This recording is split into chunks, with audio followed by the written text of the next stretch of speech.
সর্বপ্রথম আসসালামু আলাইকুম এবং নমস্কার জানিয়ে আজকে প্রতিবেদন শুরু করছি। তো ভিডিও ক্লিপগুলো হালকা হালকা দিচ্ছি, আপনারা দেখে নেন, তাহলেই বুঝতে পারবেন আজকের প্রতিবেদনটা কিসের বিষয়। মজার টপিক কিন্তু।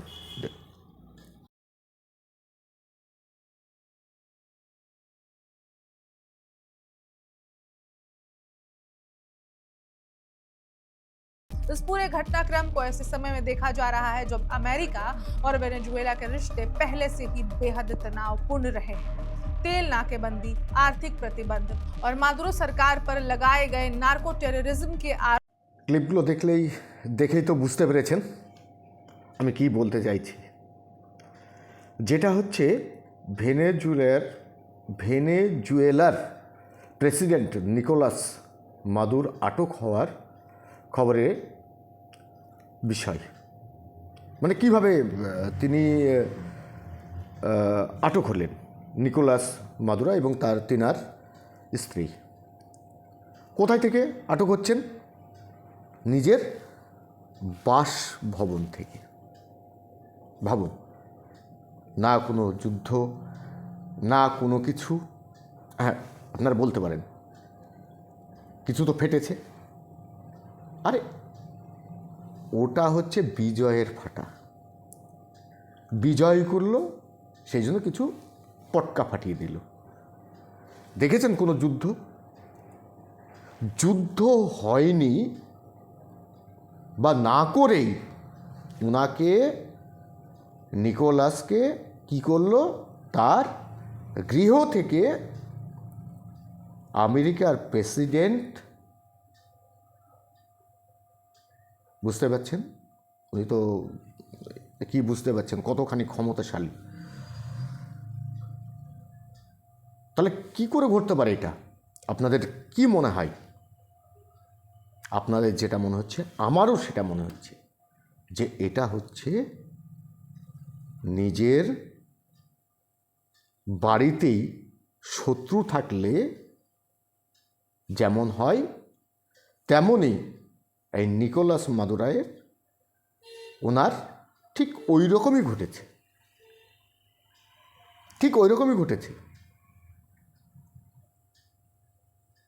উনি তো কোনো যুদ্ধ করেননি। যুদ্ধ কি করেছে? আর যেগুলো দেখছেন বোমা ফাটছে, অমক ফাটছে, আরে এগুলো আই ওয়াশ। আগেই প্ল্যাটফর্ম রেডি ছিল, শুধু ওনাকে তুলে নিয়ে আসা হলো। কোনো প্রতিরোধ হয়নি সেখানে। হয়েছে কি? আপনাদের কি মনে হচ্ছে হয়েছে? হলে তো নিউজে শুনতে পারতেন। কিচ্ছু শোনা যায়নি। মনে করুন তো, একটা কথা ভালোভাবে মনে করুন আপনারা। আজকে মনে পড়ে যাচ্ছে সেই আমাদের বাংলার, মানে পশ্চিমবাংলায় অনেক আগে সেটা মনে করিয়ে দিচ্ছি। 1757 সালের জুন মাসের 23 তারিখে মনে হয়েছে আপনাদের? হ্যাঁ, ওই পলাশির যুদ্ধ যেমন হয়েছিল, যেমনভাবে হারিয়েছিল নবাব সিরাজদৌল্লাকে, ঠিক পুনরাবৃত্তি। তাহলে বুঝতেই পারছেন কেমন হয়েছিল। সেখানে যুদ্ধ খেলা হয়েছিল। আরেকটা কথা, আচ্ছা উনি তো প্রেসিডেন্ট ছিলেন, আমার যতটুকু দেখলাম। একটা প্রেসিডেন্টকে তার বাসভবন থেকে তুলে নিয়ে আসা মানে চারটেখানিক বিষয় নয়। তার প্রতিরক্ষা কেমন থাকে আপনারা তো বুঝতেই পারেন বা দেখেছেন। আমরা ভারতীয় হিসাবে আমাদের প্রেসিডেন্ট বা প্রাইম মিনিস্টার আমাদের প্রাইম মিনিস্টার যে যে প্রতিরক্ষায় বেড়ান, সেখান থেকে অন্য দেশের সৈন্য এসে তুলে নিয়ে যেতে পারবে? আপনাদের কি মনে হয়? কখন পারবে? যখন দেশের মানুষ গদ্দার হয় তখনই। যাক, আমার মনে হতে পারে আমার ছোটো বেনে এত বড় কথা বলা উচিত না। আমি আন্তর্জাতিক খেলাটা বুঝতেও ভালো পারি না। আর একটা জিনিস মনে করুন, চীন, রাশিয়া কি করলো? কিছু করেছে? কিচ্ছু করেনি। ভালো বন্ধু ছিল, ভালো বন্ধু ছিল। ভেনেজুয়েলার প্রেসিডেন্টের ভালো বন্ধু ছিল। তার মানে বুঝতেই পারছেন, বিশ্ব রাজনীতির খেলাটা আলাদা জায়গায়, একদম আলাদা জায়গায়। আরে এরপরে বুঝতেই পারছেন, আমাদের যে দেশগুলো আছে, কখন বলে সে প্রধানমন্ত্রীকেও তুলে নিতে পারে, বা কোনো দেশের প্রেসিডেন্টকে ইচ্ছা মতো তুলে নিতে পারে।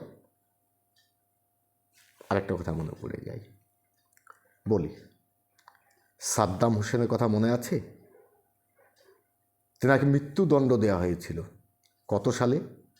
2006 সালের 30 ডিসেম্বর ফাঁসিতে ঝুলিয়ে তার মৃত্যু কার্যকর করা হয়। তিনি কি ছিলেন? মানবতা বিরোধী অপরাধে দোষী সাব্যস্ত করে, মানবতা বিরোধী অপরাধে দোষী সাব্যস্ত করে তেনার ফাঁসি দেওয়া হয়েছিল। বুঝতে পেরেছেন? যখন যাকে দরকার উনি তখন তুলে নেবেন বা রেখে দেবেন। কত স্ট্রং, কীভাবে সাজিয়েছিল মনে হয় না? একটা খেলা, তাসের খেলার মতো। তারপরে তো এরপরে ইরান, যে দেশগুলো আছে তাদেরকেও তুলে নিতে পারে।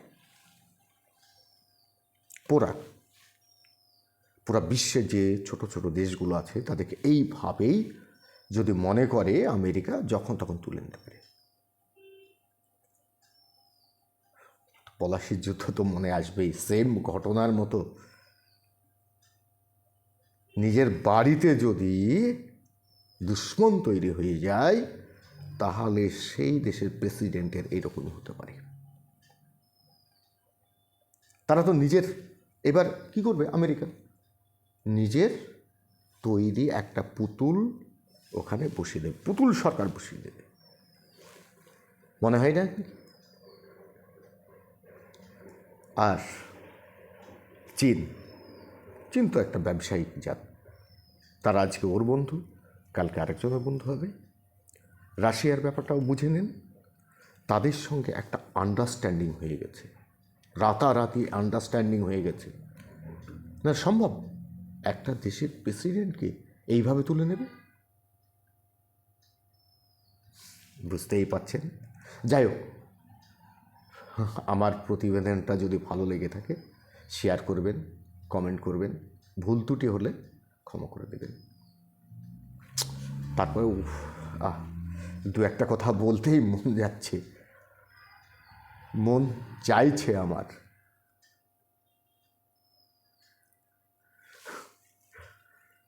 কি বিষয়, আবার তিনার দেশে নিয়ে চলে গেছে।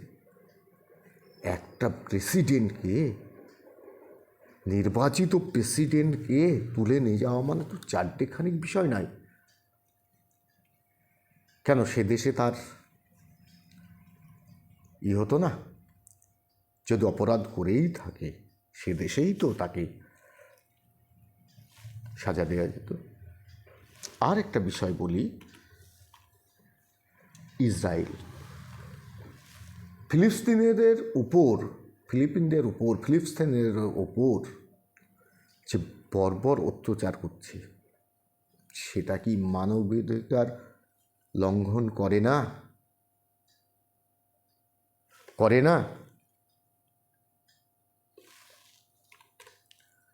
শত শত বাচ্চা বাচ্চা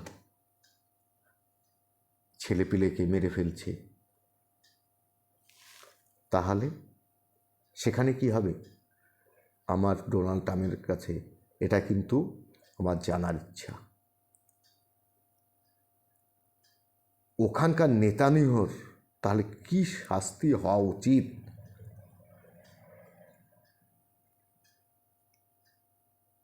কি শাস্তি হওয়া উচিত? তাহলে সেটাও তো হওয়া উচিত, তাই না? সেটা হবে না। বিশ্ব রাজনীতি এটাকেই বলে, এটাই হচ্ছে খেলা। দেখা যাক, লক্ষ্য রাখছি পরবর্তী কি ঘটে। আপনারা দেখতে থাকুন পরের প্রতিবেদনের জন্য। ধন্যবাদ।